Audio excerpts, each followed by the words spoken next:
Nature Mantra BP sugar thyroid reversal nature మంత్రతో సాధ్యం.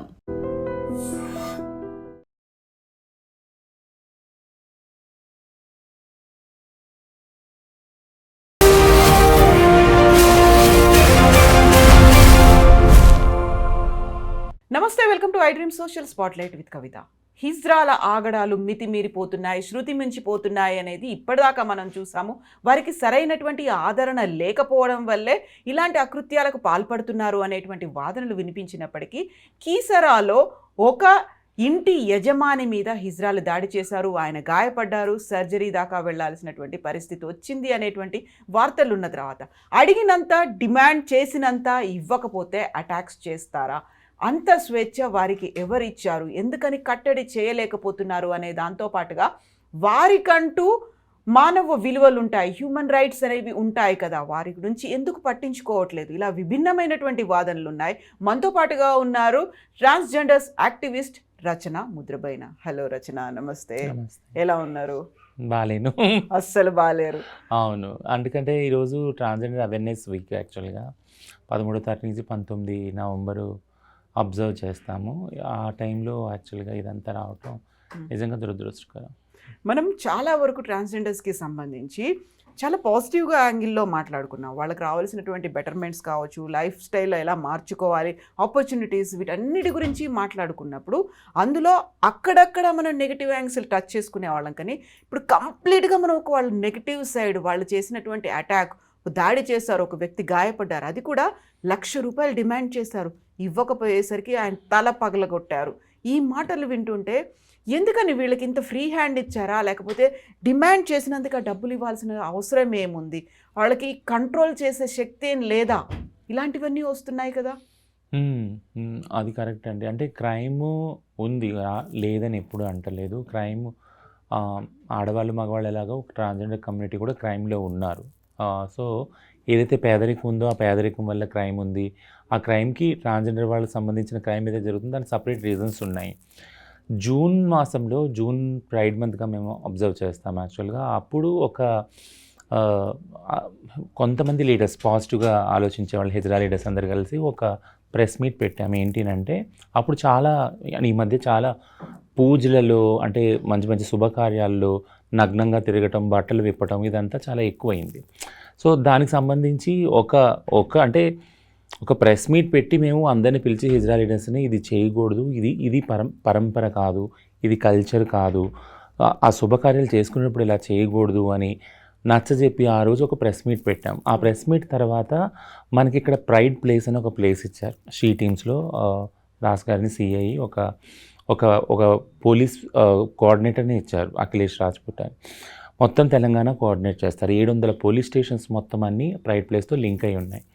అయితే ఆ సిఐ గారు కూడా ఒక వాయిస్ మెసేజ్ పెట్టి, పబ్లిక్లో చాలా నెగిటివిటీ ఉంది, చాలా బ్యాడ్ ఇంప్రెషన్ ఉంది, ఇది కల్చరు కాదు, ఇలా చేయొద్దు, జాగ్రత్తగా ఉండండి.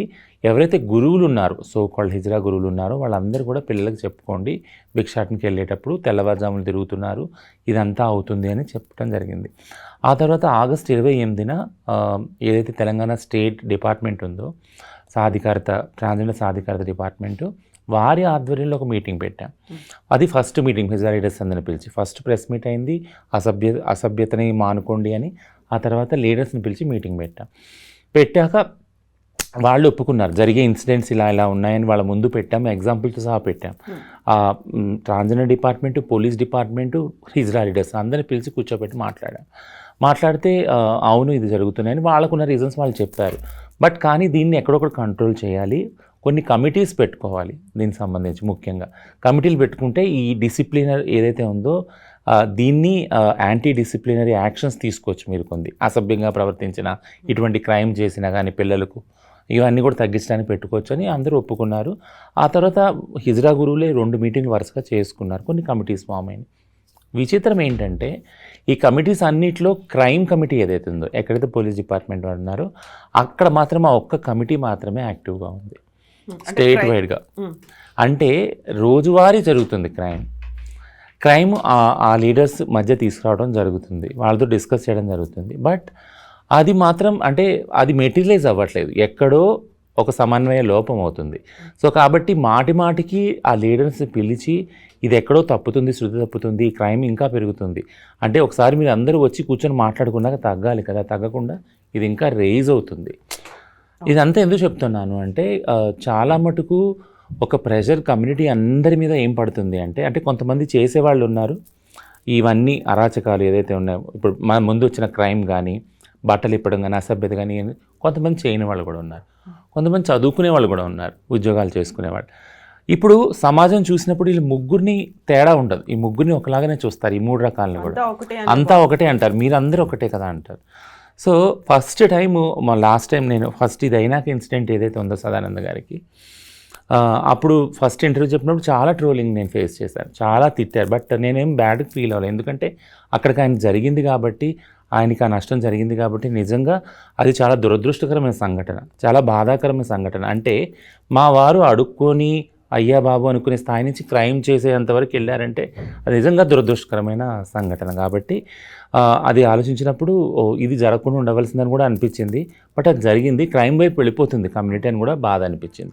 సో ఇది ఏదైతే మేము ఒక యాక్టివిస్ట్ లాగా, ఒక లీడర్ లాగా కమ్యూనిటీ తోటి మమైకమయ్యి దీన్ని కంట్రోల్ చేయడం మా వల్ల కాదు. నేను ఎప్పుడూ అందుకే ఒక మాట చెప్తాను ఏంటంటే, ట్రాన్స్జెండర్ కమ్యూనిటీలో క్రైమ్ పెరిగినా, ట్రాన్స్జెండర్ కమ్యూనిటీలో ఏదైనా మార్పు రావాలన్నా కానీ అది నాన్ ట్రాన్స్ కమ్యూనిటీ వల్లనే అవుతుంది. Police department, government, welfare department, ఎవరైతే డిపార్ట్మెంట్స్ ఉన్నాయో వీళ్ళందరూ కూర్చొని మాట్లాడాలి, అసలు ఎందుకు జరుగుతుంది, ఎలా జరుగుతుందని లీడర్స్ తోటి. ఎందుకంటే లీడర్స్ మధ్యనే సఖ్యత లేదు, ఒక లీడర్ ఒక దిశలో వెళ్తారు పని చేసుకుంటూ, ఇంకో లీడర్ ఇంకో దిశలో వెళ్తారు, వీళ్ళ మధ్య సమన్వయం లేదు. సో ఇవన్నీ కూడా యాజ్ ఎ కమ్యూనిటీ నేను చేయటం అంటే కొంతవరకు ప్రయత్నించాను, నేను అదే చెప్తున్నాను కదా, జూన్ నుంచి మొదలుకొని మొన్న అక్టోబర్ వరకు కూడా మీటింగ్లు పెట్టి లీడర్స్ అందరిని పిలిచి చెప్తున్నాం కంటిన్యూస్గా, బట్ ఇంకా కంట్రోల్ కావట్లేదు. సో మీరు చెప్పినట్టుగా భిక్షాటన ఈ తరహా సదానందం గారిని చేసినట్టుగా ₹1,00,000 డిమాండ్ చేయడం అనేది దట్స్ నాట్ ఏ భిక్షాటన, అసలు భిక్షాటన కాదు. మామూలుగా భిక్షాటన చేసే కండిషనే మనం చాలా పాథటిక్ కండిషన్ అనుకుంటాము, అయ్యో అనే ఒక కండిషన్ నుంచి అంత డిమాండ్ చేసేదాకా వెళ్ళడం, లేదు అంటే ఒక మాఫియా లాగా ఏర్పడడం, గ్రూపులుగా ఏర్పడడం, అటాక్స్ చేయడం, లేకపోతే మీరు చెప్పినట్టుగా అసభ్యంగా ప్రవర్తించడం. గృహప్రవేశం అవుతుందా, పెళ్ళి అవుతుందా, బారసాలు అవుతుందా, హోమాలు అవుతున్నాయి, అక్కడి దాకా వెళ్ళడం. మీరు చెప్పినట్టుగా బట్టలు ఇప్పడమే కాదు, చాలా వరకు కామెంట్స్ అవి చూస్తుంటే వచ్చి అక్కడ మూత్ర విసర్జన కూడా చేస్తున్నారు అందరి ముందు. లైక్ మనము ఒక పాజిటివ్ యాంగిల్లో మనం ఆలోచిస్తాం, మన చుట్టుపక్కల అందరూ బంధుమిత్రులు ఉంటారు, చిన్న పిల్లల దగ్గర నుంచి పెద్దవాళ్ళ వరకు ఉంటారు. అలాంటి టైంలో చెయ్యకూడని పనులన్నీ చేస్తూ అది కూడా మేము భిక్షాటన అని అనడము అంటే ఎక్కడ ఈ ల్యాప్సెస్ అవుతున్నాయి? మీరు చెప్పినట్టుగా లీడర్లతో కావచ్చు, గురువులతో మాట్లాడుతున్నారు, అది కింది దాకా వెళ్ళట్లేదా? వాళ్ళకి ఎందుకు చేరలేకపోతుంది? మెయిన్ ఏంటంటే ఒక విషయం ఏం చెప్తాను ఏంటంటే, తెలంగాణలో ఉన్న అనుకూల వాతావరణం వల్ల మైగ్రేషన్స్ అవుతున్నాయి, ఇతర రాష్ట్రాల నుంచి వచ్చిన వాళ్ళు చాలామంది వస్తున్నారు. సో ఓన్లీ ట్రాన్స్జెండర్ వాళ్ళే కాదు, మిగిలిన వాళ్ళు కూడా రోజువారీ డైలీ లేబర్ కానీ, ఇంకొకళ్ళు కానీ, మహిళలు కానీ అందరూ కూడా వేరే రాష్ట్రాల్లో ఎక్కడైతే తనావ్ ఉందో, ఎక్కడైతే టెన్షన్ ఉందో, హై టెన్షన్ స్టేట్స్ నుంచి మైగ్రేట్ అయ్యి వస్తున్నారు. ఈ దారిలో ట్రాన్స్జెండర్ వాళ్ళు కూడా వస్తున్నారు. సో ఇక్కడ లోకల్గా ఉన్న తెలంగాణ ఎవరైతే ట్రాన్స్జెండర్ హిజ్రా సమాజం వాళ్ళు ఉన్నారు, సముదాయం వాళ్ళు ఉన్నారో వాళ్ళకి చాలా మటుకు వాళ్ళని ఎక్కడ అకామిడేట్ చేయాలనేది అర్థం అవ్వట్లేదు. చాలామంది ఈ డిస్కషన్స్లోనే, కమిటీలు ఏర్పరిచే డిస్కషన్స్లోనే బయట వచ్చిన వాళ్ళు, కోవిడ్ తర్వాత వచ్చిన వాళ్ళని కొద్దిగా కంట్రోల్ చేయండి, ఇక్కడికి వచ్చే వాళ్ళని, ఎందుకంటే ఈ జనాలు ఎక్కువ రావటం వల్ల, ఎక్కువ మంది భిక్షాటనకి వెళ్ళటం వల్ల అక్కడ న్యూసెస్ అవుతుంది యాక్చువల్గా. సో ఇక్కడున్న వాళ్ళు ఇక్కడున్న భిక్షాటనకి దానికి సరిపోతారు యాక్చువల్గా, వాళ్ళు భిక్షాటన మీద ఆధారపడి ఉంటే నిజంగా. బట్ అలా కాకుండా migration was one of the reasons, అదైతే ఒప్పుకుంటున్నాం. ఆ దిశగా చర్చలు కూడా చేయాలని చెప్పాను నేను యాక్చువల్గా హిజ్రా లీడర్స్కి. ఆ విషయంలో లోపం ఉంది. రెండోది ఏంటంటే, ఎక్కడ క్రైమ్ అవుతుందో వెంటనే అడ్రస్ చేయట్లేదు. ఫర్ ఎగ్జాంపుల్ సదానందం గారిది ఇష్యూ అయ్యింది, అది కేసు వరకు వెళ్ళేంత వరకు కానీ హిజ్రా లీడర్స్ ఇప్పటికీ కూడా నోరు ఇవ్వట్లేదు.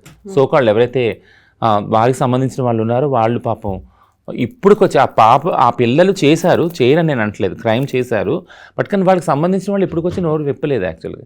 ఇది అయిపోయింది, ఇలా అయిపోయింది, ఎందుకు అయ్యింది, క్షమాపణ కానీ ఏది కానీ పబ్లిక్గా వచ్చి మాట్లాడలేదు. నేను అనేది ఏంటంటే, తప్పులు జరుగుతాయి, అందరి వల్ల జరుగుతాయి, బట్ కానీ దాన్ని సరిదిద్దుకునే ప్రయత్నం జరగట్లేదు. ఒకటి సరిదిద్దుకున్నాక లాస్ట్ది ఏముంటుంది స్టెప్, మనకి మళ్ళీ పునరావృతం కాకుండా చూసుకోండి. సో దాని దిశగా ఒక సిస్టమ్ని ఎస్టాబ్లిష్ చేసుకోవాలి. నేను చెప్పింది కమిటీలో మేము పెట్టిన ఏదైతే కమిటీ డిస్కషన్లో మేము అడ్వైస్ చేసింది, ప్రతిపాదించింది ఏంటి అంటే, మీరు మీ దగ్గర పిల్లలు వస్తున్నారు, వాళ్ళకి సంప్రదాయం ఏంటంటే వాళ్ళకి చెప్పండి, కల్చర్ అంటే ఏంటి నేర్పియండి, రెస్పెక్ట్ అంటే గౌరవం అంటే ఏంటి నేర్పియండి, అడుక్కునే విధానాన్ని నేర్పియండి. మీరు వెళ్ళి ఇట్లా బట్టలు ఇప్పడం, హోమాలు అవుతుంటే ఇలా మూత్రవేసి ఇదంతా ఇది కల్చర్ కాదు, అసలు ఇలా చేయకూడదని నేర్పియండి. ఒకసారి చెప్పండి, 2 సార్లు చెప్పండి, ఒకవేళ అది వినకపోతే దానికి స్ట్రిక్ట్ యాక్షన్ తీసుకోండి వాళ్ళ మీద. సో ఆ పద్ధతులన్నీ చెప్పినాక ఎప్పుడైతే ఈ మైగ్రేషన్ అనేది ఎక్కువైందో, ఎక్కువ మంది వచ్చి చేరుతున్నారు వీళ్ళ దగ్గర, వీళ్ళ కంట్రోల్ కూడా తప్పిపోతుంది. సో ఒకటి కంట్రోల్ చేయాలి మైగ్రేషన్ ద్వారా వచ్చిన వాళ్ళని పంపించమని నేను అంటలేదు. అంటే అందరికీ రాజ్యాంగ ప్రకారం అన్ని చోట్ల బతికే తిరగొచ్చు, హక్కు ఉంది. బట్ కానీ ఒకవేళ ఒక చోట ఎక్కువ అయ్యారంటే వాళ్ళని ఎలా అకామిడేట్ చేయాలి, ఎలా సిస్టమేటిక్గా వాళ్ళతో కోఆర్డినేట్ చేయాలనేది గురువులకు ఉండాలి మెయిన్. సో అది ఒకటి చేయాలి. ప్లస్ ఇలాంటి ఇన్సిడెంట్స్ పునరావృతం కాకుండా ఒకవేళ ఎక్కడైనా క్రైమ్ జరిగిందో, ఎక్కడైనా అసభ్యంగా జరిగిందా, వెంటనే ఆ గురువు స్పందించి మళ్ళీ ఆ తప్పు కానికుండా చూడాలి, అది మెయిన్. సో ఇప్పుడు గతంలో ప్రతిసారి మనం మాట్లాడుకున్న ట్రాన్స్జెండర్లు అనగానే వాళ్ళు సెక్స్ వర్కర్గా ఉన్నారా, లేకపోతే రాత్రిపూట ఏదో గొడవ చేస్తున్నారు, అటాక్స్ చేస్తున్నారు, రాత్రిపూటే చేస్తున్నారు అనే దాని నుంచి ఇంకెక్కువ ఇది భిక్షాట్ అనే పేరుతో జరగడం అనేది. మార్నింగ్ నుంచి ఒక ఆటో వాళ్ళతో పెట్టుకుంటారు, లేకపోతే టెంట్ హౌస్ వాళ్ళు అనేవాళ్ళు ఉంటారు, వీళ్ళంతా ఒక మాఫియాగా ఉంటారు, కమిషన్లు అనేవి ఉంటాయి. 2-3 కాదు, ఒక గ్రూప్గా 10 మంది వెళ్తారు, 20 మంది వెళ్తారు. ఎన్ని ఫ్లోర్లు ఉన్నాయో అన్ని ఫ్లోర్లకి 50,000 అనే లెక్కన, ఇంత కట్టుకున్నప్పుడు మాకు ఇవ్వలేవా అనేది. అంటే పోతూ పోతూ మీరు చచ్చిపోతారోనో, లేకపోతే ఇంట్లో శవాలు లేచిపోతారు, ఇలాంటి ఒక శాపాలు. అంటే వాళ్ళతో శాపాలు ఎందుకు తినాలి? యాక్చువల్గా వాళ్ళు దీవిస్తే మంచిది అనుకున్నప్పుడు అది కాస్త దాన్ని నెగిటివ్గా తీసుకొని మేము శపిస్తే ఇంకోటి ఏదో జరుగుతుంది, ఒక రకంగా బ్లాక్మెయిల్ అవుతుంది, అక్కడ బెదిరిస్తున్నారు, భయపెడుతున్నారు, అండ్ ఇప్పుడు అటాక్స్ కూడా చేస్తున్నారు అనుకున్నప్పుడు అన్ని రకాలుగా ఆలోచించాలి. అంటే వై ఓన్లీ దిస్? ఇది కాకుండా ఇంకా వేరే ఏం చెయ్యలేకపోతున్నారా? ఆపర్చునిటీస్ రావట్లేదా? అలాంటి అవకాశం సమాజం ఇవ్వట్లేదా? ట్రాన్స్జెండర్ల నుంచి అలాంటి ఆలోచన, ఆ ఉత్సాహం అనేది రావట్లేదంటారా? 2 విషయాలు నేను చెప్తాను ఇక్కడ. మీరు అన్నట్టు ఏదైతే ఈ క్రిమినల్ బిహేవియర్ ఉందో, అసభ్యకరమైన బిహేవియర్ ఉందో, దీన్ని అడ్రస్ చేయవలసిన వాళ్ళు గురువులు మెయిన్. ఓకేనా? ఇది పునరావృతం కాకుండా చేయగలిగే వాళ్ళు వాళ్ళకి ఆ పవర్ ఉంది, అథారిటీ ఉంది యాక్చువల్గా. ఎందుకంటే ఎక్కడి నుంచో గ్రామాలు, ఊర్లు వదిలొచ్చి వాళ్ళ దగ్గర బ్రతుకుతూ ఉంటారు. కాబట్టి వీళ్ళు తలుచుకుంటే అవుతుంది, ఫస్ట్ పాయింట్. సో వీళ్ళే అది. ఇప్పుడు ఢిల్లీ, బాంబే ఇక్కడ ఇవన్నీ చూసాం, తమిళనాడు, చెన్నై కానీ మెట్రోపాలిటన్ సిటీస్లో అక్కడ అంత న్యూసెన్స్ లేదు. ఎందుకంటే ఏరియా వైజ్గా వాళ్ళు ఎంతో కోఆర్డినేషన్ ఉంది, సమన్వయం ఉంది యాక్చువల్గా కదా. అలాంటిది ఐదర్ కమిటీ కానీ ఏరియా వైజ్గా కానీ కోఆర్డినేషన్ చేసుకున్నప్పుడు ఇది తలెత్తదు ఇలాంటివి. బట్ దాని దిశగా అసలు డిస్కషన్ కూడా జరగట్లేదు first of all. Second point ఏంటంటే పొలిటిసైజేషన్. అంటే ఇప్పుడు భిక్షాటన, సెక్స్ వర్క్ మీరు అన్నట్టు ఈ 2 వృత్తులు ప్రస్తుతానికైతే ఉన్నాయి. రాని క్రిమినలైజేషన్ కూడా కావచ్చు. రీసెంట్గా ఏపీలో భిక్షాటన రద్దు చేస్తూ జీవో వచ్చింది, దాన్ని గవర్నమెంట్ తీసుకొచ్చింది. థింక్ ఏంటంటే లీడర్స్ ఎవరైతే ఉన్నారో, హిజ్రా లీడర్స్, రెండో విషయం, ముఖ్యమైన విషయం నేను చెప్తున్నానంటే వాళ్ళ ప్లాన్ ఏంటి అసలు. ఒక 5 సంవత్సరాల తర్వాత, 10 సంవత్సరాల తర్వాత మన కమ్యూనిటీని ఎక్కడ చూడాలనుకుంటున్నారు? అంటే ఇంకా ఇదే భిక్షాటనలో, సెక్స్ వర్క్లో చూడాలనుకుంటున్నారా? లేదా ఒక 5 సంవత్సరాల తర్వాత చదువుకొని ఉద్యోగాలు చేసుకునే దిశగా వాళ్ళని చూడాలనుకుంటున్నారా? ఫార్వర్డ్ స్టెప్లో చూడాలనుకుంటున్నారా? ఎందుకంటే ప్రతి ఒక్క కమ్యూనిటీకి సమాజంలో ఎన్నో కమ్యూనిటీలు ఉన్నాయి కదా, దళిత్, ముస్లిం, మైనారిటీ, ఆదివాసీ, లేకుంటే మార్వాడి, అన్ని కమ్యూనిటీస్ ఉన్నాయి కదా. వాళ్ళకి ఒక విజన్ ఉంటుంది, మా పిల్లలు చదువుకోవాలి, ఇంజనీరింగ్ చదవాలి, మెడిసిన్ చదవాలి అని, నెక్స్ట్ జనరేషన్ ఇంకా మెరుగ్గా చూడాలి అని. ఆ దిశగా వాళ్ళు ఆ సేవింగ్ కూడా ఇన్వెస్ట్ చేస్తారు. నేను ఒక 1000 రూపాయలు సంపాదిస్తుంటే ఆ 1000 రూపాయలు ఒక 100 రూపాయలు తీసి నా కమ్యూనిటీ ఫ్యూచర్ కోసం నేను ఇస్తాను అన్నట్టు. కానీ అటువంటి ప్లానింగు, అటువంటి ఆలోచనే లేని కమ్యూనిటీ చూసినప్పుడు నిజంగా బాధ అవుతుంది. ఆ విషయాన్ని మాటిమాటికి చెప్పి నాకు అంటే చాలా మటుకు ఎందుకు లేదా విజన్ అనేది చాలా బాధాకరమైన విషయం అనిపిస్తుంది నాకు. సో ఆ దిశగా చాలా మటుకు చెయ్యాలి పని ఇంకా. ఎస్. సో మీరు చెప్పినట్టుగా ఒక సారీ చెప్పడమో, లేకపోతే దానికి బాధ్యత వహించడమో అది మాత్రమే సరిపోదు కదా. చాలా మార్పులు రావాలి. సమూల ప్రక్షాళన అంటారు. అలాంటిది రావాలి అంటే చాలా రకమైనటువంటి ఫెసిలిటీస్ జరగాలి, అక్కడ ఉన్నటువంటి ఎక్విప్మెంట్ కావచ్చు, సొసైటీ కావచ్చు, అన్ని రకాలుగా మారాలి. లేకపోతే వీళ్ళు ఇంతమంది వచ్చారు అనుకున్నప్పుడు అక్కడ ఆపోజిట్ వాళ్ళు కూడా, సదానందం కేసులో చూస్తే కర్రతో మమ్మల్ని కొట్టారని చెప్పి మాకు గాయపడ్డాము అని, మాకు కాలు విరిగింది అని అక్కడ కట్టుకొని ఉన్నటువంటి ట్రాన్స్జెండర్లు కూడా మనకు కనిపిస్తున్నారు. లేదు నాకే దెబ్బలు తగిలాయి, నేను 8 కుట్లు వేశారు నాకు అనేది. సో మొత్తం ఇదంతా ఒక క్రైమ్ సైడ్ వెళ్ళిపోతుంది, దాన్ని మన చేతులు జారిపోతున్నాయి అనే ఒక సిచ్యువేషన్ వస్తుంది అనుకున్నప్పుడు సారీ చెప్తే అయితే సరిపోదు కదా. అంటే సారీ అయితే చెప్పాలి, చెప్పకుండా అయితే ఇది కాదు. సారీ అని నేను కూడా చెప్తున్నాను. యాక్చువల్గా మా కొంతమంది లీడర్లు చెప్పారు కాబట్టి నేను సదానంద గారికి ప్లస్ సదానంద గారిలాగా ఎవరైతే రోజు బాధపడ్డారో, అది గృహప్రవేశం కావచ్చు, పెళ్ళిళ్ళు కావచ్చు, పుట్టుక కావచ్చు, శుభకార్యం కావచ్చు, వాళ్ళందరికీ కూడా నేను కూడా సారీ చెప్తాను యాక్చువల్గా మీ మీడియా సమక్షంగా.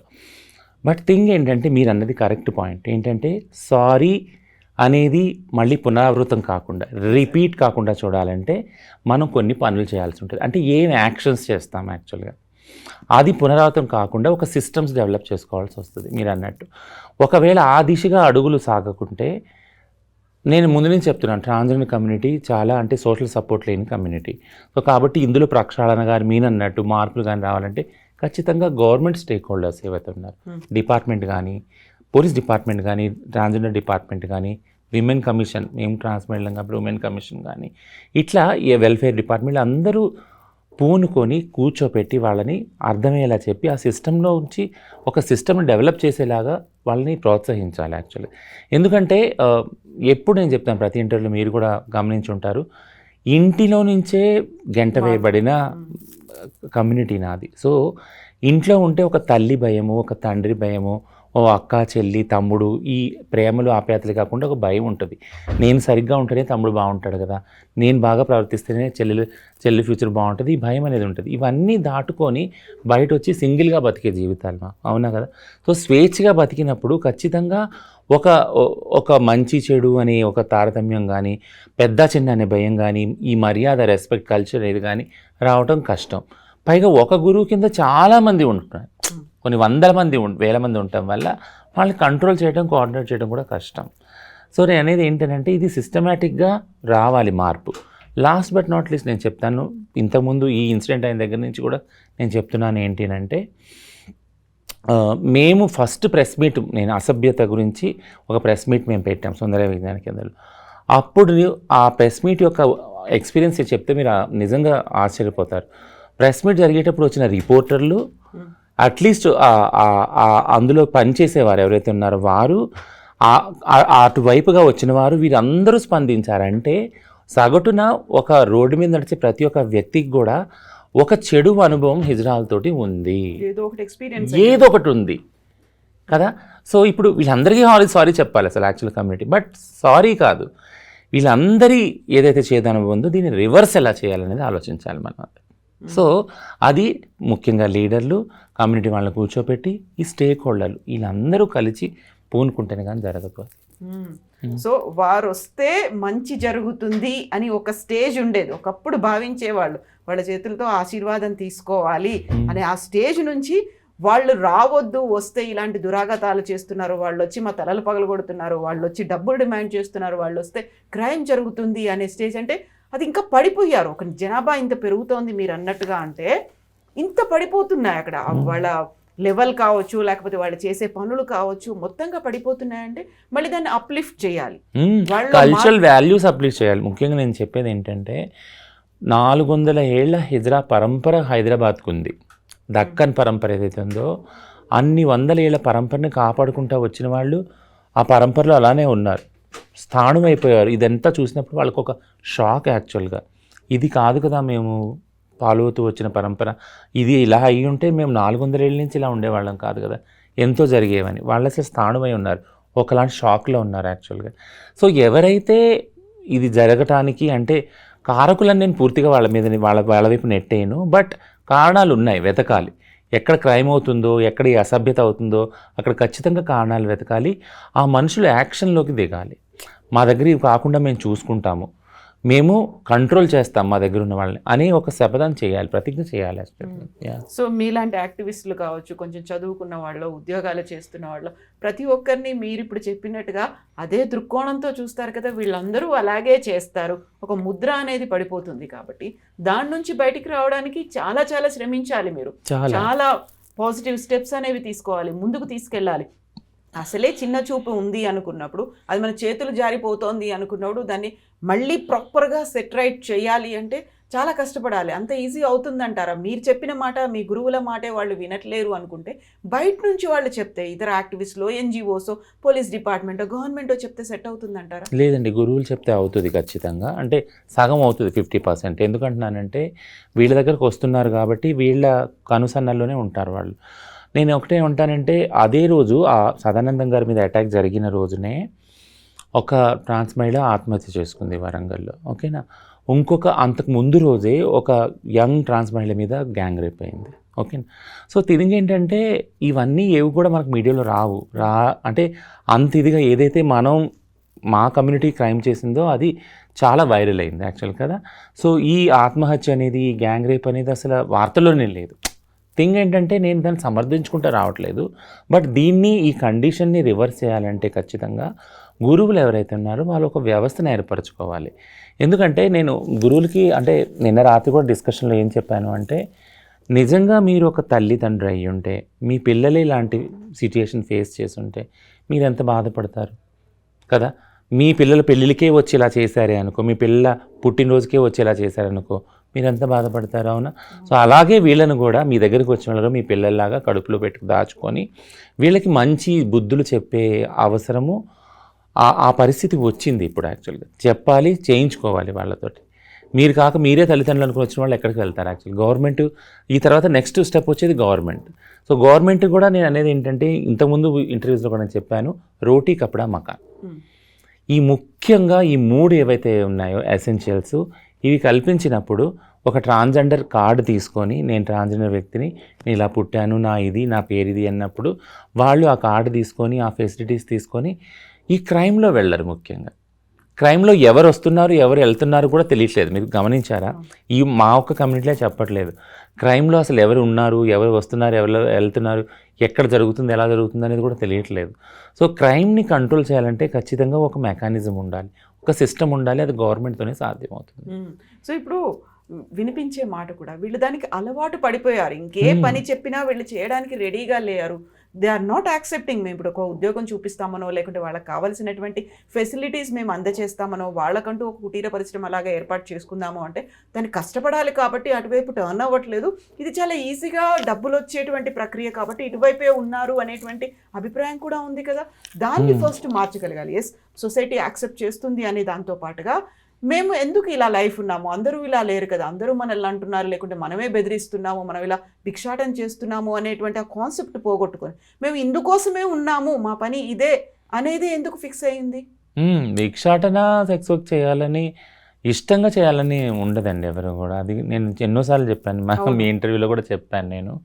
థింగ్ ఏంటంటే, మీరు అన్నట్టు వేరే వనరులు, వేరే సదుపాయాలు అంత ఈజీగా ట్రాన్స్జెండర్ కమ్యూనిటీకి రావు.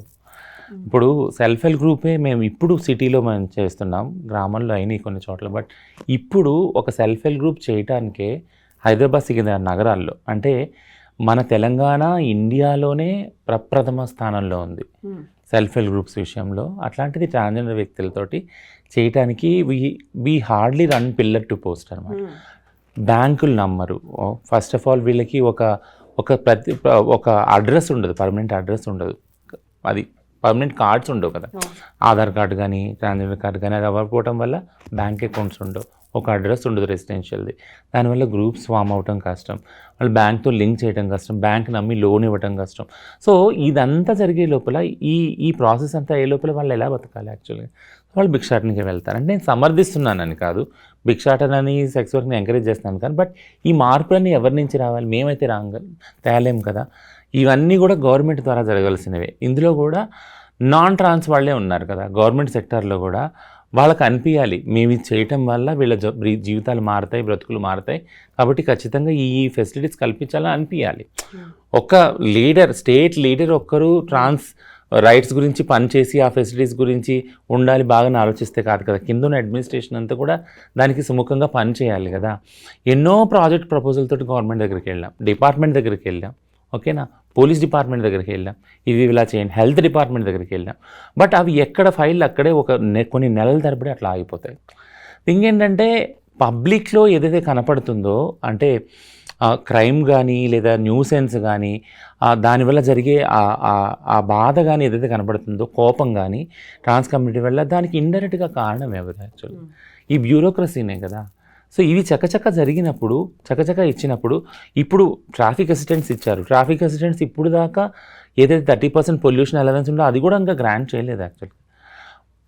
మీరు చెప్తే నమ్మరు, 20 పోస్టులు మెట్రోలో ఇచ్చారు. 1.5 month అవుతుంది అపాయింట్మెంట్ లెటర్స్ ఇచ్చి, ఇంకా తీసుకోలేదు వాళ్ళని పోస్ట్లో.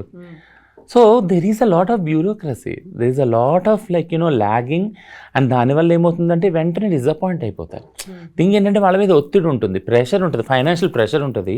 నేను ఎలా బతకాలి, మినిమం అవసరాలే నాకు లేవే, తినడానికి తిండే లేదే, కట్టుకోవడానికి బట్ట లేదే, ఉండటానికి ఇల్లేదే. సో ఇవన్నీ, ఈ ఉద్యోగాలు ఎప్పుడో వస్తాయి, 1 నెల 2 నెలలు ఆగంటే ఎట్లా? అవి కూడా అరాకొరా జీతాలే. దానికి కూడా ఒప్పుకొని ఈరోజు 50 పోస్టులు ఇస్తే 48 మంది ఉన్నారు. 48 నుంచి 44 అయ్యారు, 35 మంది ఉన్నారు. అందులో ఇంకెంతమంది వెళ్ళిపోతారో తెలియదు. వాళ్ళు 9 నెలలు కంటిన్యూస్గా చేస్తున్నారు కష్టపడి. వాళ్ళకి ఇంకా వేరే వాళ్ళకి సమానంగా ఇంకా ఫెసిలిటీస్ రాలేవు. థింగ్ ఏంటంటే ఇవన్నీ ఉన్నాయి, లూప్ హోల్స్ ఉన్నాయి. గవర్నమెంట్ సరైన టైంలో యాక్ట్ చేయాల్సిన టైంలో యాక్ట్ కూడా చేయట్లేదు. అది నేను చెప్పాను. సో మీరు ఇంతకుముందు ఇంటర్వ్యూలో అన్నారు, సేమ్ సదానందం గారి ఇన్సిడెంట్ జరిగిన రోజు, అంతకు ముందు రోజు ఒక ట్రాన్స్జెండర్ మహిళ ఆత్మహత్య చేసుకుంది, ఇంకో ట్రాన్స్జెండర్ మీద గ్యాంగ్ రేప్ జరిగింది. అవి నిజంగా వార్తలు కావట్లేదు. ఇప్పుడు వీళ్ళు సదానందం గారి మీద అటాక్ చేశారు, ఆయన తల పగలగొట్టారు, ₹1,00,000 డిమాండ్ చేశారు అంటే ఇమ్మీడియట్గా అందరూ రెస్పాన్స్ అవుతున్నారు. చూసారా, ఇది చిన్న స్థాయిలో మేము ఎక్స్పీరియన్స్ చేసాం, ప్రతి ఒక్కరికి ఎక్స్పీరియన్స్ అయింది, ఇది కళ్ళ ముందు కనిపిస్తోంది. వీళ్ళు ఎక్స్పీరియన్సే కాదండి, అంటే వీళ్ళు చాలా చెడ్డవాళ్ళు. నా ట్రోలింగ్లోనే అంటే ఏంటంటే నన్ను తిట్టి అసలు వీళ్ళకి ఎందుకు ఇవ్వాలి భిక్షాటన? సరే భిక్షాటన ఇవ్వరు, ఏమీ ఇవ్వరు, మేము ఏం పని చేయం, ఎలా బ్రతకాలి? సో అంటే మమ్మల్ని బ్రతకొద్దని అంటున్నారా? ఇండైరెక్ట్గా మేము బ్రతికే హక్కే లేదంటున్నారా? అంటే భూమి మీద ఉండకూడదా? ఇలా పుట్టడం మా తప్ప? ఏమంటున్నారు నాకు అర్థం కాలేదు. 55% మీకు ఎందుకు ఇవ్వాలి డబ్బులు? సరే ఇవ్వకండి, పోనీ ఏం పనన్నా ఇవ్వండి కదా. అది ఇవ్వము, ఇది చేయము అన్నప్పుడు మేము ఎలా బ్రతకాలి? ఇళ్ళ నుంచి వెళ్ళగొట్టాక మేము ఎక్కడ ఉండాలి, ఎలా బ్రతకాలి? అది నేనేది. సో అక్కడే మీరు చెప్పినట్టుగా ఈ 3 రకాలు ఉండేసరికి అందరూ ఒకేలా ఉన్నారు. ఇప్పుడు మీరు ఆ పర్సంటేజ్లు ఏ విధంగా ఉన్నప్పటికీ కూడా వీళ్ళంతా ఒకటే కదా. ట్రాన్స్జెండర్లు అంటే ఇలాగే బిహేవ్ చేస్తారు అనేది అక్కడ ఉన్నప్పుడు దాన్ని చెరుపుకోవాల్సినటువంటి లేదు, మేము ఇలా కాదు అని ఒక ఇన్నర్గా కూడా ఒక మార్పు మన ఇంటి నుంచి రావాలంటారు కదా. అలా మన దగ్గర నుంచి రావాలి. మనం ఏం కావాలనుకుంటున్నాం, ఏం కోరుకోవాలనుకుంటున్నాం, ఎలా మనల్ని మనం చూడాలనుకుంటున్నాం అనేది చెప్పగలిగినప్పుడు, సో దానికి బోల్డ్ అన్ని వేస్ ఉన్నాయి. ఇదొక్కటి మాత్రమే కాదు కదా. సో అదంతా యూనిటీగా వర్క్ చేయాలి. మీరు చెప్పినట్టుగా ఇతర స్టేట్స్లో లేని ప్రాబ్లం ఇక్కడే మన దగ్గర వచ్చింది. సరే మైగ్రేటెడ్ వర్కర్స్ లేకుంటే మైగ్రేటెడ్ ట్రాన్స్జెండర్స్ ఇక్కడికి వస్తున్నారు అనుకున్నప్పుడు దానికి సంబంధించినటువంటి ఒక పాలసీ మేకింగ్లో ఒక వాయిస్ వినిపించడానికో మీలాంటి వాళ్ళు చాలామంది ముందుకు రావాల్సిన అవసరం ఉంటుంది. లేకుంటే అది మీద ఒక మైనర్ వాయిస్ అయిపోతుంది, మైనారిటీలో. మీకు విషయం తెలుసా, పాలసీ డ్రాఫ్ట్ చేసి 3 months అవుతుంది, అది ఇంకా వెలుగు చూడలేదు. తమిళనాడు పాలసీ మనకన్నా ముందే వచ్చింది, మిగిలిన సౌత్ ఇండియన్ స్టేట్స్ ఆల్మోస్ట్ అన్నీ అయిపోయినాయి. We are lagging. ఏపీ అయితే లేదనుకోండి, 2018లో జియో వచ్చింది. బట్ మనకి డ్రాఫ్ట్ చేశాక it doesn't see the sunlight, like ఇప్పుడు కూడా ఇంకా చూడలేదు వెలుగుని. సో థింగ్ ఏంటంటే ఈ బ్యూరోక్రసీ వల్ల ఇంకా ఏదైతే కమ్యూనిటీ ఉందో, కమ్యూనిటీ పాపులేషన్ అయితే తగ్గదు కదా, వేరే పాపులేషన్తో పాటు ఈక్వల్ రేషియోలో పెరుగుతుంది కదా. ట్రాన్స్జెండర్ కమ్యూనిటీ పాపులేషన్ కూడా పెరుగుతుంది. పాపులేషన్ పెరిగినప్పుడు డిమాండ్స్ కూడా పెరుగుతాయి, నీడ్స్ పెరుగుతాయి, డిమాండ్స్ పెరుగుతాయి అప్పుడు. సో ఆ విధంగా కంట్రోల్ చేయడం కూడా కష్టం అవుతుంది. థింగ్ ఏంటంటే ఒక మెకానిజం గవర్నమెంట్ నుంచి వచ్చినప్పుడు దాన్ని స్ట్రీమ్లైన్ చేసినప్పుడు ఖచ్చితంగా ఈ ప్రాబ్లమ్ సార్ట్అవుట్ చేయడం ఈజీ అవుతుంది. అది సో అప్పటిదాకా ఇలా జరగకుండా చూసుకోవాల్సింది ఫస్ట్ గురువులు తమ రెస్పాన్సిబిలిటీని ఫుల్ఫిల్ చేసుకోవాలి. ఎందుకంటే వాళ్ళని నమ్మి వస్తున్నారు కాబట్టి, వాళ్ళ ఆధీనంలో ఉంటున్నారు కాబట్టి. ఎస్ అండి, thank you so much. Thank you. And for more videos, please subscribe to iDream. Please subscribe to iDream. Please subscribe iDream. And please subscribe to iDream. For more videos, subscribe to iDream. please like, share and subscribe to the channel. Congratulations, iDream. Subscribe to iDream. Subscribe to iDream. So subscribe to iDream Media. iDream ki iDream team andarki huge congratulations. Please subscribe iDream Media. Please subscribe to iDream. Subscribe iDream. Please subscribe to iDream. iDream అంటే నా కళల ఛానల్ను subscribe చేసుకున్న నోరు తిరుగుతలేదు, మీరైతే గంట గుర్తు కొట్టండి. For more such videos, please subscribe to iDream. Subscribe to iDream. Please subscribe to iDream. Please subscribe iDream Media. Please do subscribe to iDream. Please subscribe to iDream Media. For best entertainment and information, please subscribe iDream. And don't forget to subscribe to iDream.